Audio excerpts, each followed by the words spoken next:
adlaw. Arita sa Sunday. Kay mauni ang pagkabano ni Jesus. Magbuot-buot gina sila mga kaigsunan. Busa mga pagano mga kaigsunan. Daghan ang nakabig pagkakristohano sa papado nga simbahan. Ug misimba sila mga kaigsunan. Misimba sila kang Jesus nga nabanhaw sa adlaw nga Domingo. Apan igsoon, taliwala nga sila Kristohano na, kumbaga, sa ngalan. Pero wag yun nila kalimti ang pagsimbag sa adlaw. Si Pope Leo I sa ikalimang siglo, mga kaigsunan, gibadlong ang mga nagsisimba sa St. Peter's Basilica sa Vatican, mga kaigsunan. Gibadlong. Nga naman, nakita ni Pope Leo I nga una musulod sila sa simbahan, atubang una sa adlaw. Dahil mubawig so muyukbo sa adlaw. Pag human nila gyukbo sa adlaw, musulod sa St. Basilica nga simbahan, mga kaigsunan. Gibadlong. Meaning to say, nga ang pagano magsisimba gyapon adlaw, pero musimba po sa adlaw nga Domingo. So kining simbahan nga papado nga Roma, gimix kla ang pagano o ang Kristanismo aron makabig ang mga pagano. O pinaagi ni igsoon ang iglesia na himong luyan na sa kamatuoran. It weakened the church spiritually. Busa kining itom nga kabayo, espirituhanong kangitngit. Unya ang Biblia gidili sa mga sumusunod niya. Tanang mga tao gidili ang pagbasa sa Biblia. Gidili na sila makabaton og Biblia. Kisa may nagdili nini, papado nga Roma. Ngit-ngit igsoon sa kamaturan ni adtong panahon. Ang Biblia dili ipabasa, ang Biblia dili mahuptan sa mga panimalay. Atong basahon igsoon, censorship of the Bible. Matuta sa usada ko kakinutlo, nagiuni. Censorship of the Bible, nga pagdili sa Biblia, nag-apil kini sa dili pagbaton sa Biblia, dili pagbasa sa Biblia, dili paggamit sa Biblia, sa bisag unsa nga edition o translation. Walay Biblia. Sunod, ang musupak sa gidili sa Biblia, sila pagabilanggoon. Pugson pagpatrabaho nga walay sweldo. Dadon ngadto sa awaw nga dapit. Ang uban kanila gipatay. Og unya ang uban ang Biblia gipanguha o gisunog. Kinsa nagbuhat niini? Papado nga Roma. Simbolo sa itom nga kabayo. Nagparayon pa ang akong source. Sa tuig 1409, ang Archbishop sa Canterbury dili nagpakaraog og sugo nga dili gyud hubaron ang Biblia ngadto sa English. Kay ang gitugot ra simbahan Latin nga Bible. Dayon ang makabaton rin ang mga pari lang. Ang mga miyembro wala. So dili ipatranslate. Mao mga kaigsunan, may translated nga Bible. Apan underground nagtago-tago, pila ka tuig nga nagtago-tago ang Biblia nga translated. 130 ka mga tuig igsoon. Ang English translated Bible nagtago-tago. Kay kamatayon ang imong maangkon kung masakpan ka nga ano translated Bible. Busa si John Wycliffe, mga kaigsunan. Iyang gitranslate ang Biblia. Gikan sa Latin paingon sa English. Gikondinar siya sa Catholic Church. Mayon na lang kay gidipinsahan sa hari sa Inglaterra, wala ra mapatay. Apan mga kaigsunan, 40 ka tuig gikan sa kamatayon ni John Wycliffe nga nag-translate sa Latin nga Bible paingon sa English. 40 ka tuig nga milabay siyang kamatayon. Gipakalot sa Papa sa Roma og ang bukog ni John Wycliffe gisunog og ang abo gisabwag sa suba mga kaigsunan. Kita mo na, kisa nabuta na, papado nga Roma. Dulog igsoon ang kapanahonan. Si William Tyndale, nag-translate og Bible ngadto sa Greek. Gisilutan siya simbahan. Gisunog siya nga buhi nitong August 1536. Buhi gisunog. Ang salausa, gitranslate ang Latin nga Bible ngadto sa Greek. Naunsa naman nga ang New Testament ang original Greek man? Ang Latin mga kaigsunan, mo'y gipagawas gayon nga mo'y official. Ang Biblia gidili, dili gyud mahimo ngayon i-translate sa lokal na sinultian. Kay magpabilin nga ang Latin Vulgate, mao gyud ang gitugutan. Walay usa nga makabaton og Biblia. Og ang makabaton Biblia Latin. Og ang makabaton mga pangulo sa simbahan, mga pare o guban pa. Ordinaryong mga tao, di mo makabaton. Apan igsoon, makasusubo og makalipay. Nga daghang mga tao nga nakabaton og Biblia, bisan pagsunugod sila, di mo atras mga kaigsunan. Daghan ang nangamatay, gipangsunog igsoon, tungod kay nasakpan nga dunay Biblia. Ang salara gyud na kay Bible, sunugon ka nga buhi igsoon. Apa niya din igsoon ang medyo bikil ba? Matod pa sinulta sa mga Cebuano, sawaing ba? Sa diya nga Biblia gidili pagbasa. Sa diya nga Biblia gidili nga makabaton ang tao. Daghang nagpakamatay sa pagbaton ng Biblia. Wala sila mahadlok sa kamatayon. Nakabaton sila og Biblia. Daghang nangamatay nga gipangsunog kay nasakpan nga dunay Biblia. Nganong sawaing man sa akong giingon ninyo.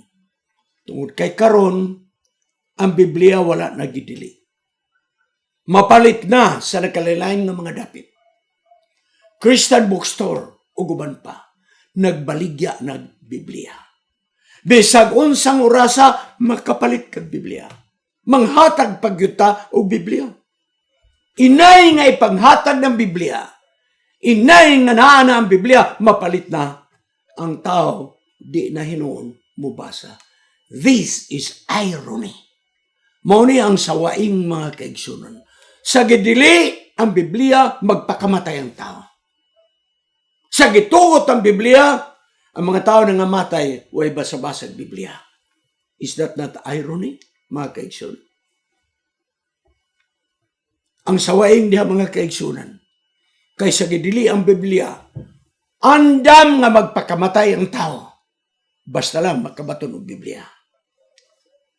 Apan karon nga ato nang makaplagan, bisag asa mga kaigsunan, ang tao na interes, mubasa Biblia. Sa akong tanaw, ingon maguday ni. Kung ang supply dutay, dili ta makaako nga magusik-usik. Di ta makaako nga magusik-usik. Katong panahon nga kita naghakot pag tubig, wala pa'y tubig sa atong balay, di na ginuta. Bisag maghugas og plato, di na ginut nga naman. Gasag-og ta. Gikan sa tuburan sa tubig, ato nang gipasa ng tubig. Da ginutan ta. Pero karon nga ang tubig na ana sa atong banyo, buhagay ang tubig mga kaigsunan. Kung ang supply hilabihan kadaghan, di na noon ta mainampingon mga kaigsunan. Muna nga ako nakita. Sa praktikal nga talanahon, sa pag-eskwela pa nako sa Cebu, daghan katuigan nga milabay. Akong napanidaan diha sa pantalan. nga naay mga babaeng mga lalaki. Ang ilang trabaho pamunit og kupras o pamunit og mais nga nausik. Mais gikan sa Mindanao pagdiskarga, usahay magisi ang sako, unya ang mga tao igsoon. Bisag katapusan na nga tuwa sa bangag sa simento, kuhiton pagyud ang sa kalugas. Di ba? Nganuman, walay ba isa ila? Kwarta man kung imong tipunon. Pero igsoon, akong gikumparar mga kaigsunan, pananglit dinhi sa Bukidnon. Nahilabayang kadagag mais. Mutanaw ko bitaw sa kanang solar dryer, kanabang ugahanan sa mais, bularanan sa mais. Igsoon, pagsaking niya ng maong mais, hilabihan kadagag usik gibiyaan igsoon sa mga laborer. Makako sila nga magbiya sa mga lugas sa mais. Nga naman, daghang magug mais. Apan sa Cebu, katapusang lugas, kuhitong pag-alambre, mga kaigsunan, aron matipon o ipatimbang. Ako ning gidalakan ninyo. Kay ngun-ingon ini ang nakuha na kong leksyon ining itong mga kabayo. Sa ang Biblia gidili pa, ang tao nagtago-tago, basta lang makabaton og Biblia.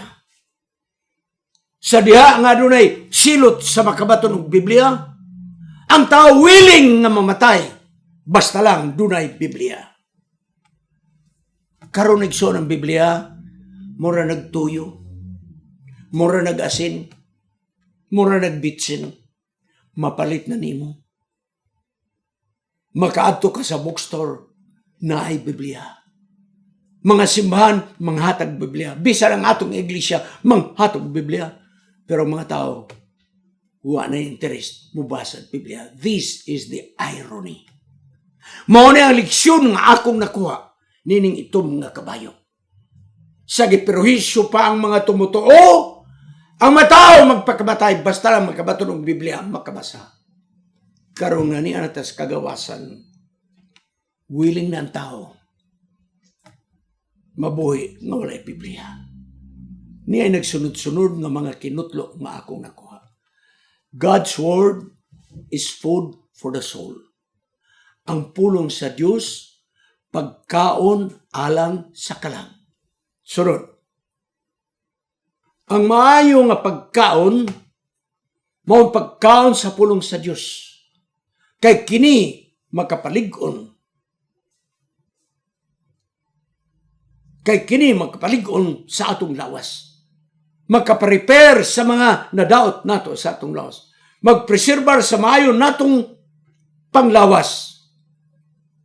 Kining literal na pagkaon matud pa nga atong ginakaon, material na pagkaon, makarepair sa atong tissue sa atong lawas. Ugon niya makapreserbar sa maayong panglawas. Ang pulong sa Dios, kumplito kini nga pagkaon para sa atong kalang. Ngano nga di man nato hatagan og pagtagad nga kita adunay personal nga devotion sa pagbasa sa Biblia. Sunod nga akong kinutlo nga nakuha. Ingon nga pagkaon alang sa lawas, ang pulong sa Dios alang usab nga pagkaon sa espiritu. Dili nato si piyaton ang kaon sa tingkaon. Kay gutumon man ta. Madaot pa itong lawas ug di ta mo kaon. Sa maong pagkagi, kung di ta magbasa sa Biblia, aduna kita'y espirituhanong kagutom.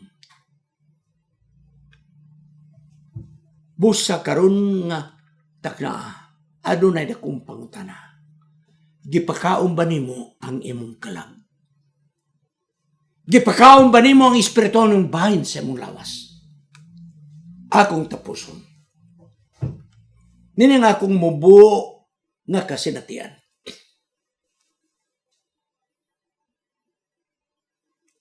Sa atong panahon ni adto, nga ako'y director sa union,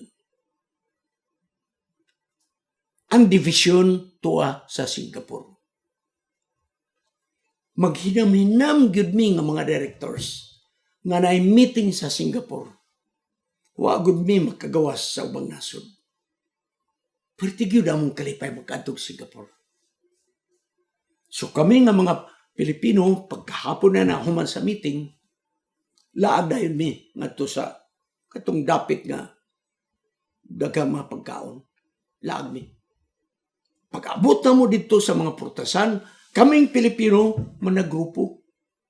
Pinalitay na mo mansanas o grapes. Kaon nga kaon. Ang mga Koreano nga delegado, tipon po sila, pero ang ilang gikaon, saging. Imported gikan sa Pilipinas. So among gi-invite ang Koreano. Giing na ng pastors, dali, ayaw mo anang saging. Diri rata sa grapes o apple. Paminawan sa gitubag sa mga Koreano. Di mi ganahan sa apple o grapes. Kaya ngalata na sa among nataran. Apple, na sa among likod sa balay, nangalata na. Saging kay matod pa niya. Mahal kayo sa Korea. Ikson, nagsungog-sungog mi. Nagingon mi tanaw rago ng saging yung kwan, product of the Philippines na siya. Ingon na mo, di po mi mga aon anak kay nangalata ang saging sa Pilipinas. Ngunit ang akong nakuha nga punto ikson. Kung daghag supply, dili nato i-value ang butang. Kung gamay ra ang supply, mao'y atong hatagan og pagtagad. Ang itom nga kabayo nga nagsimbolo sa espirituhanong kagutom. Kay gidili ang Biblia pagbasa. Gidili ang Biblia nga makabaton ang tao. Mahinungdan nga gidili aron sila makapatuyang sa pag-ilis og mga doktrina ang mga tao ay hanaw. Gipasulod ang mga doktrina nga tinumutumog tao. Para mga tao nga nakisabot og kamaturan, mamatay og mabuhi na Biblia. Karon igsoon ni anatas kadagaya. Ni anatas sa kadagaya. Kumbaga nangalata ng saging sa atong nataran. Kumbaga sa Koreano pa nangalata na ang apple sa ilang balay. Di nataganahan og saging, kay daghag saging sa Pilipinas. Ang Koreano di ganahan og grapes og apple, kay daghan sa ilang dapit. Igsoon, mo na ang trend karon sa atong kinabuhi. Sa gawas no na ang tao, abudansya ng supply sa pulong sa Diyos. Daghang nga matay, wala makabasa sa Biblia. Hapan sa panahon sa itom nga kabayo, daghang nga matay, nagpakamatay, kay gusto nila makabasa sa balaan nga kasulatan. Muna nga akong nakuha ni Inikson nga Silyo. Madulom nga paghari sa papado nga Roma. Willing magpakamatay ang mga tao. Tungod alang sa pulong sa Diyos. Apan sa diha igsoon, nga daghan supply ang Biblia, ang tao okay ran mga matay nga wa gyud makaukab og Biblia. Ang Dios magapanangin sa matag usa kanato. Nga unta mo balik pagturok, mo balik pagtubo ang gugma nato sa pulong sa Dios. Nga matugusa kanato adunay gigahin nga panahon sa pagbasa sa pulong sa Dios. Magampo kita alas pagtapos. O Diyos, among nahibaluan nga may panahon sa Kristanismo ang madulom nga paghitabo, simbolo sa itom nga kabayo. Gilimbungan ang makatawhan sa bini nga pagtulunan pinaagi sa papado nga Roma. Mahinungdan nga ilang gitago ang Biblia.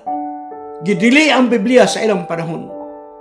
Kamatayon mo ipadulungan sa mga tao nga makabaton og Biblia.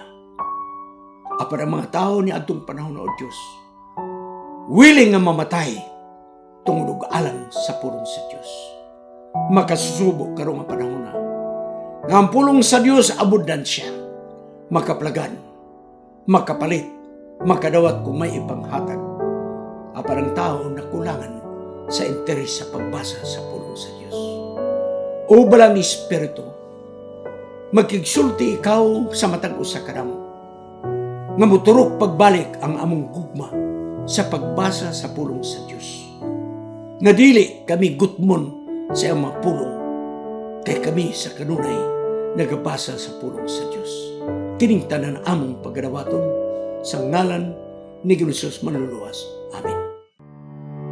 Kining inyong higala si Pastor Wendell Munggaya Serrano nga inyong igsoon usab magkapadasig sa matag usa kaninyo sa pag-like, pag-share, labaw sa tanan sa pag-subscribe sa atong YouTube channel ng pangalan Wendell Munggaya Serrano ug ayaw kalimot sa pag-click sa notification bell hangtod sa sunod nga higayon magkita na usab kita.